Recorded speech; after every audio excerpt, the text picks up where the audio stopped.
വിഘ്നുണ്ടല്ലോ.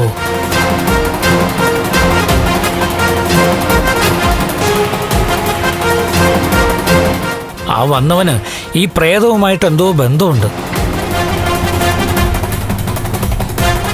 ആരാണവൻ?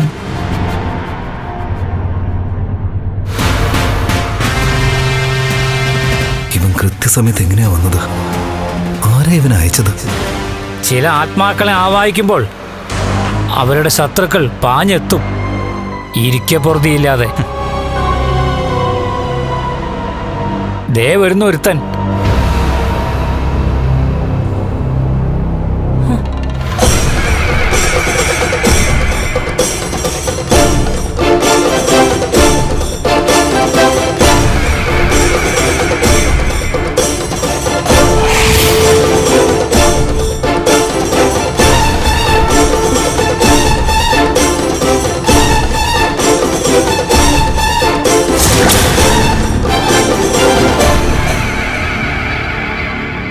ആരാടാ നീ?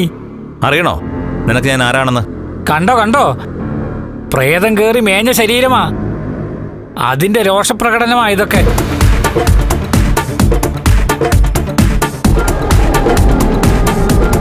തീർത്തു തരാമടാ. ഇന്നത്തോടെ നിന്റെ ശരീരത്തെ കേറി കൂടുകൂട്ടിയവരെ എല്ലാറ്റിനും ഞാൻ പറഞ്ഞു വിടാമടാ.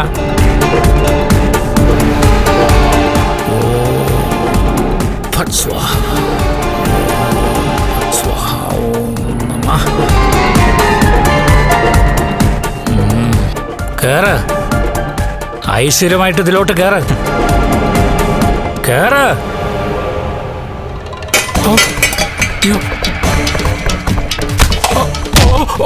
ദേവി, അയ്യോ.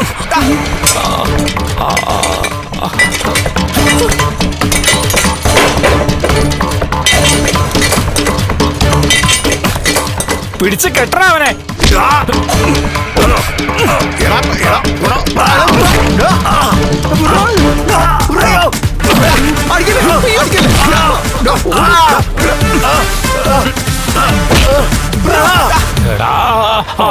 പൂജയും മന്ത്രവാദവും. എന്നെ വിടുവോ? എന്നെ രക്ഷിക്കുക. കണ്ണന്റെ അച്ഛന്റെ മോക്ഷത്തിന് വേണ്ടിയിട്ട് പൂജ ചെയ്യാൻ വന്ന പൂജാരിയെ തല്ലി ഓടിക്കരുത്. വിടയാളെ. അയ്യോ, എന്താണ് പറഞ്ഞത്?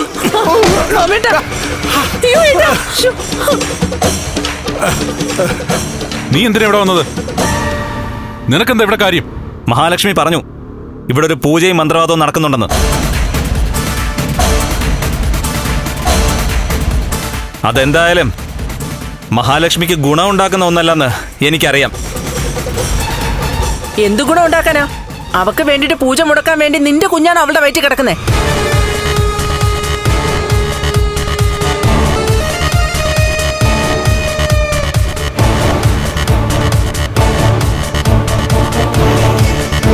നിങ്ങൾക്കൊരു മോനുണ്ടല്ലോ, എന്നെ കൊല്ലാൻ നോക്കിയിട്ട് കോമ സ്റ്റേജിൽ കിടക്കുന്ന ഒരുത്തൻ. അവനാണ് ആ സ്വഭാവം ഉള്ളത്. നാട് നീളെ പെണ്ണും കെട്ടി കുഞ്ഞുങ്ങളെയും ജനിപ്പിച്ച് നടക്കുന്നത് അവനാ. അങ്ങനെ ആണത്തമില്ലാത്ത ഒരുത്തനല്ല ഞാൻ. പിന്നെ നീ എന്തിനാ ഇപ്പൊ ഇവിടെ വന്നത്? മഹാലക്ഷ്മിക്ക് ടെൻഷൻ ഉണ്ടാക്കുന്ന ഒരു പ്രവൃത്തിയും ആരും ചെയ്യുന്നത് എനിക്കിഷ്ടമല്ല. അതാരായാലും ഞാൻ തടയുക തന്നെ ചെയ്യും. ദേവി, അയ്യോ, ഞാൻ പോവാണേ.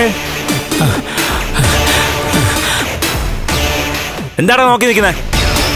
കിട്ടിയൊന്നും പോരെ നിനക്കൊക്കെ? പോടാ. അവന്റെ ഒരു മന്ത്രവാദവും പൂജയും. ഓടാ. നിന്നെ ശപിച്ചിരിക്കണു. അതെറിയണ്ടടാ.